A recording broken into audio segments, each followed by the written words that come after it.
Now we are going to discuss about store repair, store maintenance, store renovation, energy management. So we are going to discuss all this topic quickly one by one.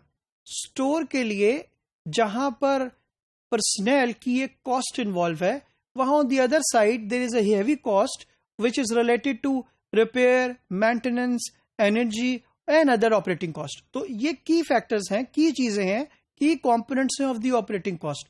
So retailer को क्या करना है, उसको इन सब के ऊपर एक proper mechanism define करना है ताकि वो कितनी रेनोवेशन, कितना रिपेयर, कितनी मेंटेनेंस, एनर्जी मैनेजमेंट कैसे करनी है, he has to ensure all these things. सबसे पहले हम डिस्कस करते हैं स्टोर मेंटेनेंस डिसीजन के हवाले से. So these are normally the repair and maintenance decision taken by a retail store. तो क्या सबसे पहले उसको अंदर किसी भी एक रिटेलर को इंश्योर करना है.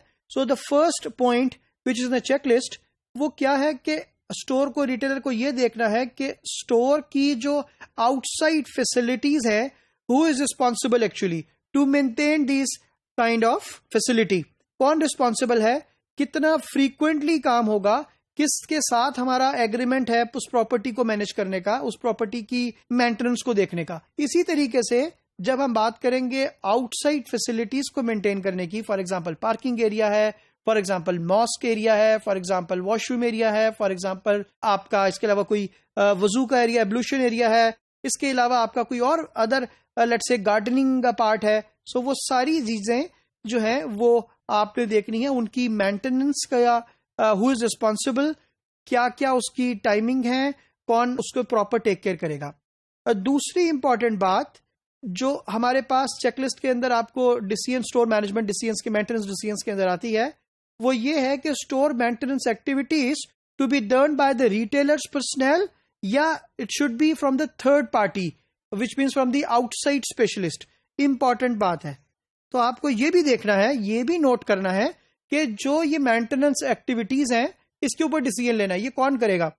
फॉर एग्जाम्पल आप देखेंगे अक्सर कि जो पेस्ट मैनेजमेंट एक्टिविटीज हैं जो कि आउटसाइड फैसिलिटीज के अंदर है या स्टोर के इनसाइड फैसिलिटी के अंदर है, तो वो पेस्ट कंट्रोल या पेस्ट मैनेजमेंट एक्टिविटीज जितनी भी हैं वो सारी की सारी is been done by the third party, outsource party. तो यहाँ पे रिटेलर ने डिसीजन लेना है कि ये काम मैंने खुद करना है या ये काम मैंने किसी थर्ड पार्टी को देना है. इसी तरीके से जो नेक्स्ट पार्ट है that is related to what repair should be classified emergencies. कौन सी रिपेयर मेंटेनेंस ऐसी है जो कि अर्जेंट है, इमरजेंसी सिचुएशन है, और कौन सी ऐसी जो रिपेयर मेंटेनेंस है वो नॉन इमरजेंसी है. किसके ऊपर रिटेलर को क्विक एक्शन लेना है और किसके ऊपर you can have some time to take that particular decision. For example अगर स्टोर के अंदर कोई इमरजेंसी एग्जिट, उस स्टोर के अंदर कोई डोर, स्टोर की कोई एंट्रेंस, स्टोर का सिक्योरिटी सिस्टम, उसका अलार्म, उसके अंदर कोई प्रॉब्लम है, तो normally they are the things जो कि normally considered as emergency things. तो इस तरह की एक्टिविटीज को फॉरेन ट्रीटमेंट रिक्वायर्ड होगा, तो आप फॉरेन रिपेयर रिक्वायर्ड होगा, उसके लिए you can not wait for let's say days और maybe months. So you have to take immediate decision.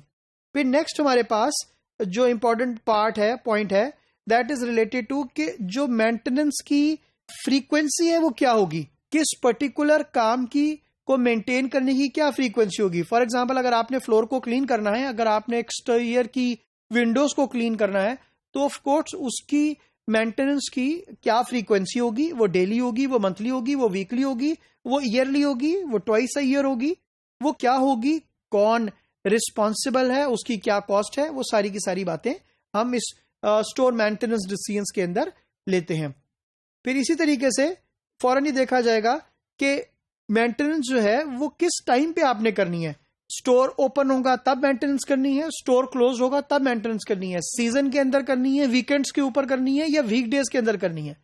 Normally generally observe किया गया है कि अगर कोई भी रिपेयर और मेंटेनेंस एक्टिविटीज हो तो वो ऑफ पीक आवर्स के अंदर की जाती हैं या ऑफ पीक डेज के अंदर की जाती हैं या ऑफ सीजन के अंदर की जाती हैं, ताकि कस्टमर जो है वो कम से कम डिस्टर्ब हो. इसी तरीके से फिर आपके लिए इंपॉर्टेंट बात है कि क्या आपके लिए एग्जिस्टिंग फैसिलिटीज काफी होंगी मेंटेनेंस करने के लिए, या you need to buy something और you need to acquire something, you need to get something on rent to do that repair और to do that maintenance in the store.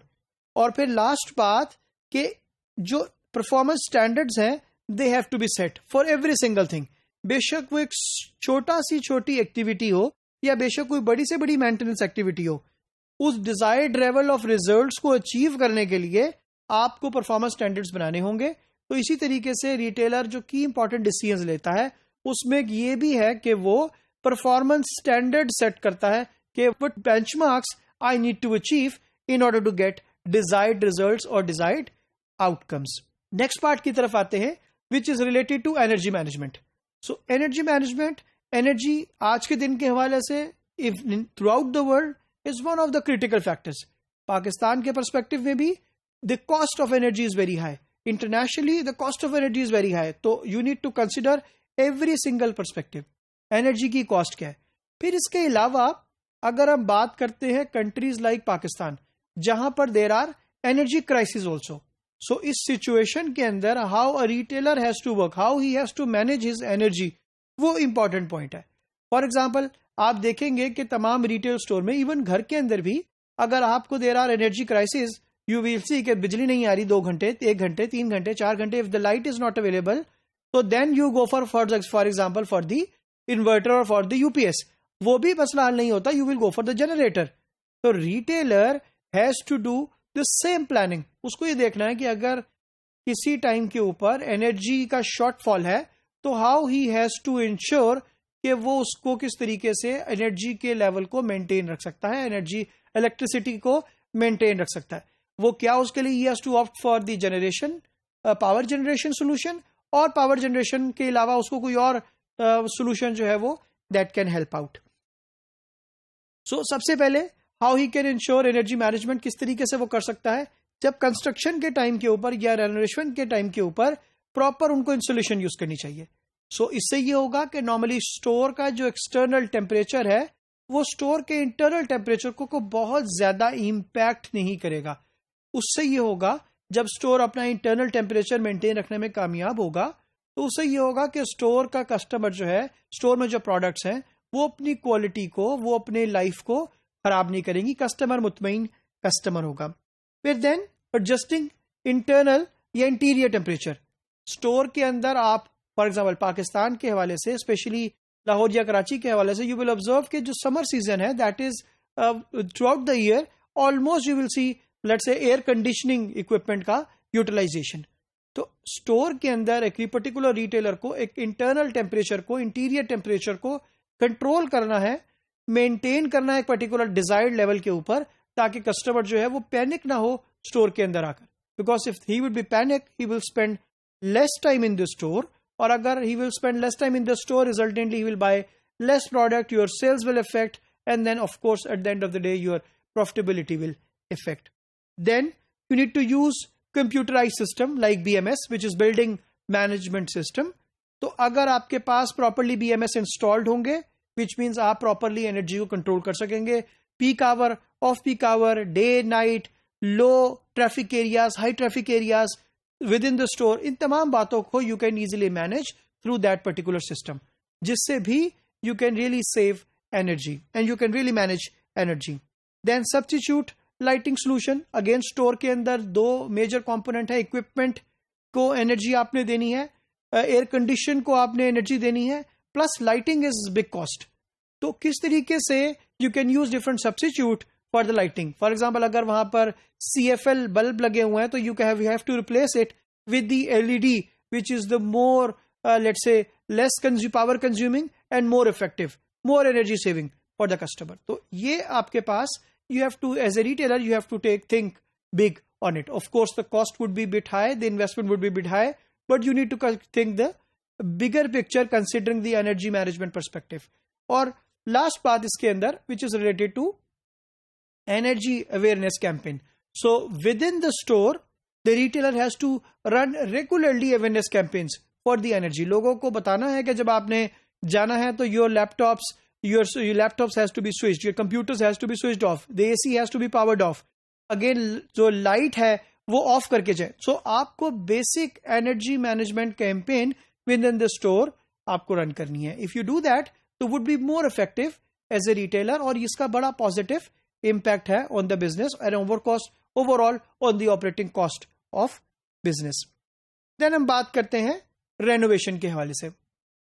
जब retailer अपने रेनोवेशन के perspective को देखता है तो उसको कुछ क्वेश्चंस उसके जहन में आते हैं। सबसे पहला क्वेश्चन उसके जहन में आएगा, कितना frequently, how often I have to do this renovation task, कब कब करना है, कितने अरसे के बाद करना है, बिकॉज ऑफ कोर्स इससे हैवी कॉस्ट की इन्वॉल्वमेंट मौजूद है। फिर कौन से एरिया ज्यादा फ्रीक्वेंटली रेनोवेशन मांगते हैं as compare to the areas जिनके पास आपको बहुत ज्यादा फ्रीक्वेंटली जिनकी रेनोवेशन की रिक्वायरमेंट नहीं है। और फिर how extensive renovation to be done at one time, कितनी ज्यादा आपको रिक्वायर्ड है रेनोवेशन करना किसी एक पर्टिकुलर एरिया के अंदर या ओवरऑल रिटेल स्टोर के अंदर। फिर will retailer be open during the renovation, important बात है। अगर if it is a big level renovation you have to close, and if you have to close तो the customer circle will be disturb, the customer buying cycle will be disturb. तो you have to make that decision कि क्या मुझे store को open रखना है या मुझे स्टोर को क्लोज रखना है। फिर आपके पास do you have the renovation budget for it properly, year के स्टार्ट के अंदर you have planned it, you have budgeted it. If yes, of course you can do that renovation. और अगर नहीं बजटेड है तो then you have to see कि मुझे क्या करना पड़ेगा अगर मेरे लिए कोई रेनोवेशन मैंडेटरी आ गई है। और लास्ट बात, इस पूरी रेनोवेशन का what is the impact on the business, जो इन्वेस्टमेंट जो कॉस्ट में इंकर करने जा रहा हूं क्या उसका बिजनेस के ऊपर कोई इम्पैक्ट है या बिजनेस के ऊपर कितना इम्पैक्ट है। If the renovation is giving let's say more business will resulting into the more turnover, of course the retailer has to take that step और उसको ये रेनोवेशन के ऊपर जाना है। लेकिन अगर कुछ सिग्निफिकेंट इम्पैक्ट नहीं है on the business then retailer has to think twice कि उसको ये रेनोवेशन कॉस्ट इंकर करनी है या नहीं करनी।